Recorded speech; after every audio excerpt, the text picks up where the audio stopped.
शुएब शाहीन साहब हमारे साथ मौजूद हैं, माहिर कानून है। बहुत शुक्रिया शुएब शाहीन साहब आपके वक्त का। सर, कहा गया कि दो जो जजेस हैं जिन्होंने खुद से पहले अलग हो गए थे, उनके अलावा बाकी 13 लोगों पर ये लार्जर बेंच जो है वो तश्कील दें सुप्रीम कोर्ट, क्योंकि ऐसे मामला जो हैं वो उस पर बहुत ज़्यादा एतराज़ात और चीज़ें हो रही हैं। सर, क्या कहेंगे आप जो हुकूमत इस्तदा कर रही है और अब फरीक बनी है? देखिए, मेरा ख्याल है कि हुकूमत ने तो पिछली दफ़ा भी ये बात की थी, बल्कि पिछली दफ़ा लार्जर बेंच की रिक्वेस्ट से उन्होंने अपनी एप्लीकेशन को विथड्रॉ कर लिया था। उन्होंने कहा जी हम नहीं रिक्वेस्ट करते कि लार्जर बेंच बनाएं या फुल कोर्ट बनाएं। तो मेरा नहीं ख्याल कि पिछली दफ़ा भी फैसला 5 ऑनरेबल जज साहबान ने किया था और अभी भी 5 ऑनरेबल जजेस का बेंच है, जिसमें से 2 के अलावा 3 जज साहबान वही पुराने हैं। 2 जज साहबान जो हैं मंसूर अली शाह साहब की जगह पे आप यूँ समझें जस्टिस एजाजुल हसन साहब हैं जो कि उनसे सीनियर हैं, और जस्टिस मोहम्मद अली मजहर साहब की जगह पे जस्टिस समीउद्दीन हैं, वो भी उनसे सीनियर हैं, और जस्टिस जमाल मंतोखेल, जस्टिस मुनीब और जस्टिस उमरता बंदयाल साहब वो जज वो पुराने जज हैं। उन्होंने केस को सुना हुआ भी है। That is the sole discretion of the chief justice of Pakistan के वो कौन सा बेंच तश्कील देते हैं। और ज़ाहिर है यहाँ बहुत सारे और मुकदमात और केसेस भी हैं और जो चल रहे हैं, जो कि लिस्ट है, और इसमें तो कोई इबहम कोई चीज़ है ही नहीं। इबहम पिछली दफ़ा था कि क्या प्रेसिडेंट को पावर है, गवर्नर को पावर है या इलेक्शन कमीशन को पावर है। यहाँ तो सिंपल सा केस है कि आइन कहता है कि 90 डेज में इलेक्शन होने चाहिए, और लिहाजा आइन के मुताबिक जो 90 डेज का इलेक्शन का पीरियड है वो ऑलरेडी गुजरता जा रहा है और ख़त्म होने के करीब है, और अभी तक इलेक्शन कमीशन ने वो जो प्रेसिडेंट ने दी हुई डेट थी उसको वापस ले दिया, जो उसको अख्तियार नहीं है। तो ये ऐसा कोई इबहम या कोई इंटरप्रेशन ऑफ कॉन्स्टिट्यूशन इन्वॉल्व नहीं है इसमें। क्या कॉन्स्टिट्यूशनल इंटरप्रेशन है जिसके लिए 15 या 13 जज बैठ जाएं? What is the reason behind it? कोई कॉन्स्टिट्यूशनल इंटरप्रेशन इन्वॉल्व हो तो उसके लिए लार्जर बेंच बनता है। यहाँ तो एक चीज तय है, आइन ने तय कर दिया है, और पिछली जजमेंट में भी तय कर दिया है कि प्रेसिडेंट की पावर है या गवर्नर की पावर है, और वो इम्प्लीमेंट भी हो गई। अब तो सिर्फ यह है कि जो इलेक्शन कमीशन कर रहा है इसके लिए तो 3 ऑनरेबल जजेस का बेंच भी काफी है।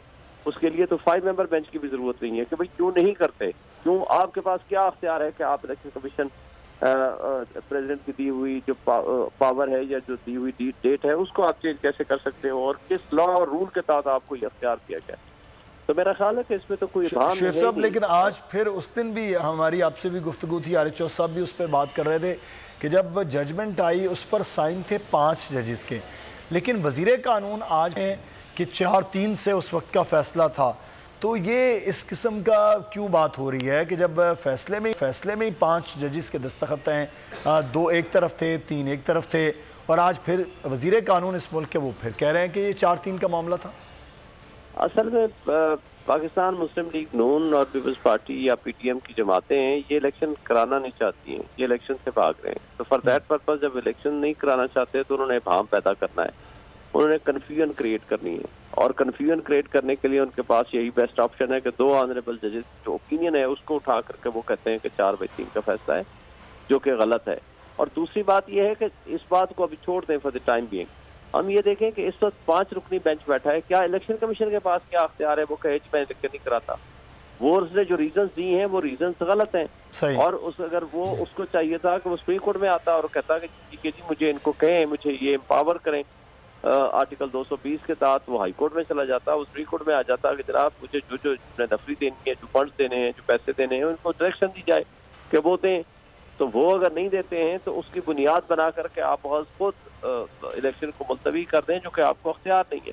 और जो लॉ मिनिस्टर साहब है उनको तो ज़ाहिर है अपना कन्फ्यूजन क्रिएट करनी है ताकि उनकी हुकूमत जो कि इलेक्शन में जाना नहीं चाहती, वो तो इलेक्शन तो मेरा ख्याल है वो 8 अक्टूबर को भी नहीं चाहते। शेख साहब, कंफ्यूजन तो चले ठीक है, जाएंगे उनको पता है कि वो उनको नुकसान होगा। सही शेख साहब, कंफ्यूजन तक तो मामला ठीक है, इलेक्शन भी नहीं करवाना चाहते, वो भी आपकी बात ठीक है, लेकिन सर इस वक्त तो इदारों को बदनाम करना सुप्रीम कोर्ट के चीफ जस्टिस के लिए जिस किस्म के मरीम नवाज साहिबा ने गुज़श्ता रोज़ ये गुफ्तगू करे, बल्कि टास्क दिया तर्जुमानों को कि लोगों को बताएं, तो ये रविश तो बहुत ख़तरनाक है कि चीफ जस्टिस ऑफ पाकिस्तान इस मुल्क के हों, सुप्रीम कोर्ट हो, उसके हवाले से पूरी मुहिम चलाई जाए। देखिए, ये मैं समझता हूँ कि अब अदलिया को खुद आगे आना पड़ेगा, इसलिए कि अदलिया की इज्जत व वक़ार का सवाल है। अगर अदलिया की इज्जत व वक़ार नहीं होगा तो हमारे लिए फिर कोई और शोबा बाकी नहीं रहेगा। लोगों की वाहिद उम्मीद और होप जो है वो अदलिया है।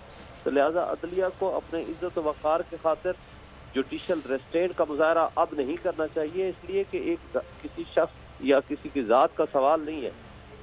ये अदलिया के ऊपर एक एतमाद होगा, जो वो एतमाद अगर मुतज़लज़ल होगा तो एनार्की फैलेगी, और एनार्की फैलाने वाले जो लोग हैं उनका चूँकि मफाद वाबस्ता है कि इलेक्शन से वो फरार चाहते हैं, फॉर दैट पर्पज़ अपने ज़ाती मफादात की खातिर और सियासी मफादात की खातिर वो इस मुल्क को और मुल्क के इदारों को और अदलिया को दाव पे लगा रहे हैं। तो मेरा ख्याल है कि इसमें सुप्रीम कोर्ट को उसको मोटो नोटिस लेना चाहिए और उसमें कंटेम्प्ट प्रोसीडिंग्स करनी चाहिए, उनको करार वाकई सज़ा मिलनी चाहिए। बिल्कुल सही। शेब साहब, आपने कहा कि सादा सा मामला है, वो है इख्तियारात के हवाले से, तो उन्होंने कहा कि इलेक्शन कमीशन का इख्तियार हुआ इस मामले में कि तारीख आगे कर सकता है, नहीं तो बात ख़त्म हो जाएगी। चीफ जस्टिस ऑफ पाकिस्तान कह रहे हैं, तो केस को बहुत ही सादा हो गया सर। आज उनके इब्तदाई रिमार्क्स जो उन्होंने फारूक नाइक साहब से गुफ्तगू करते हुए किया है, तो ये तो बिल्कुल एक वन लाइनर केस रह गया है। जी देखें, बहुत सारी और बातों के अलावा बिल्कुल सबसे बुनियादी चीज़ ही यही है कि जो इलेक्शन कमीशन ने, मैं पहले दिन से ये कह रहा हूँ कि इलेक्शन कमीशन को ये अख्तियार नहीं है, ये प्रेसिडेंट ऑफ पाकिस्तान का अख्तियार था कि कौन सी डेट देनी है, और उन्होंने वो डेट दे दी after consultation with the election commission. वो जब डेट हो गई तो उसके दरमियान में इलेक्शन शेड्यूल में वो तरमीम कर सकते हैं इलेक्शन कमीशन कि जी ये नॉमिनेशन फॉर्म की डेट क्या होगी, किस दिन ऑब्जेक्शन आएंगे, किस दिन अपील डिसाइड होगी और क्या उसका प्रोसीजर होगा। लेकिन उनको ये अख्तियार नहीं है कि प्रेसिडेंट की दी हुई पावर को वो अज खुद एक्सरसाइज करके और डेट जाकर 6 महीने बाद की दोबारा लगा दें कि 8 अक्टूबर को इलेक्शन होगा। दे कैन नॉट से लाइक दिस। ये इनका order without jurisdiction and without authority है, बल्कि बदनीयती पे मबनी है, क्योंकि एक दिन 2 दिन पहले कैबिनेट ने डिसाइड किया कि जी हम फंड्स नहीं देते, ये नहीं करते, वो नहीं करते, हम चाहते हैं इलेक्शन ना हो। उससे 4 दिन पहले मरियम नवाज ने कहा कि जी हम इलेक्शन में नहीं जाएंगे। उसके बाद पार्लियामान में आकर आना सनाउल्लाह साहब तकरीर करते हैं कि जनाब हमने तो इलेक्शन का इल्तवा चाहते हैं, हम इलेक्शन नहीं चाहते, और उसी दिन रात को ही उन्होंने उनकी ख्वाहिश पूरी करके इलेक्शन को मुलतवी कर दिया, for which they can not do it. और अगर ये नहीं कर सकते तो ये जो पार्टी बनने की दरख्वास्त लेकर आए पोलिटिकल पार्टी की तरफ से फारूक नाइक साहब, मैंने पिछली दफा भी जो मेरी पटिशन भी थी उस वक्त, बल्कि इस्लामाबाद हाईकोर्ट बार की तरफ से, उस वक्त भी मैंने कहा था कि देखें आपने ये इस वक्त इबहाम को दूर करना है कि क्या एम्पावर्ड है प्रेसिडेंट, गवर्नर या इलेक्शन कमीशन, कौन तारीख देगा, इस इंटरप्रेशन को आपने डिसाइड करना है। इसमें तो जब आप डिसाइड करेंगे और इलेक्शन होगा तो इलेक्शन में तमाम पॉलिटिकल पार्टीज पार्टिसिपेट करेंगी, तो इसलिए ये एडवर्सेरियल प्रोसीडिंग्स नहीं है, यानी कि किसी के खिलाफ या किसी के हक का फैसला नहीं है। फैसला सिर्फ ये होना है कि कौन कॉम्पिटेंट अथॉरिटी है डेट देने का और इलेक्शन कब होना है, 90 डेज उस पर लिखा हुआ है। तो ये मामला बहुत सादा उस वक्त भी था जो आपकी पिटीशन इस्लामाबाद हाईकोर्ट बार की थी, और अब भी जो केस है उसको बड़ा क्लियर इब्तिदा में किया जा रहा है कि मामला सीधा है कि इलेक्शन कमीशन के पास इख्तियारात है या नहीं है। बहुत शुक्रिया शेब शाहीन साहब हमारे साथ मौजूद थे, सीनियर कानूनदान।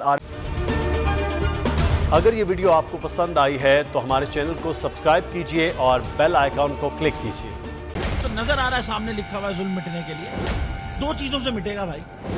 एक, अदल की कुर्सी पे जो लोग बैठते हैं ना, वो अदल के हिसाब से फैसले करने लगे। दूसरा, कौम निकल खड़ेगी उस जुल्म के खिलाफ, तो जुल्म खत्म हो जाएगा। या इन दोनों में से कोई एक चीज हो जाए या दोनों हो जाए। अगर 420 का मुकदमा था, उस वक्त अदलिया में जो लोग बैठे हुए केस देख रहे थे वो पूछते ना यार चीट हुआ कौन है, जब उनको दिखता कोई चीट नहीं हुआ केस खत्म कर देते। तो जालिम जुल्म कर ही नहीं पाता। 9 जजेस ने नोट बिफोर किया मेरे केस को यार, 1.5 साल चला। शख्सी जमानत का केस, सेम केस इस्लामाबाद में कर दिया। एक ही इल्जाम पे 2 केस हो नहीं सकते भाई। मतलब 60 दिन का वक्त होता है, 102 दिन के बाद मैं जीत गया, केस बरी हो गया, 102 दिन के बाद अपील फाइल की, एक्सेप्ट कर ली। नहीं करते ना एक्सेप्ट, खत्म हो जाता ना जुल्म यार। भरी अदालत में मुझे बरी कर दिया, फिर पता नहीं क्या हुआ, 2.5 घंटे बाद का नोट बिफोर, मैं नहीं सुनता ये केस, खड़े रहते अपने फैसले पे, मिट जाता जुल्म। अल्लाह ताला ने बिठाया इस इन कुर्सियों पे इनको यार, ये अल्लाह ताला की तरफ से फैसले करने हैं। तो या तो ये फैसले आएंगे, जुल्म मिट जाएगा, या कौम खड़ी हो जाएगी जुल्म के खिलाफ। रहमत का महीना आ गया है, बख्शिश का सफीना आ गया, होगी मुलाकात उलमाए दीन से। जो देंगे इत्तेहाद बैनुल मसालिकीन का दर्स। जिक्र होगा अंबिया कराम, रमज़ान की स्पेशल ट्रांसमिशन रमज़ान में।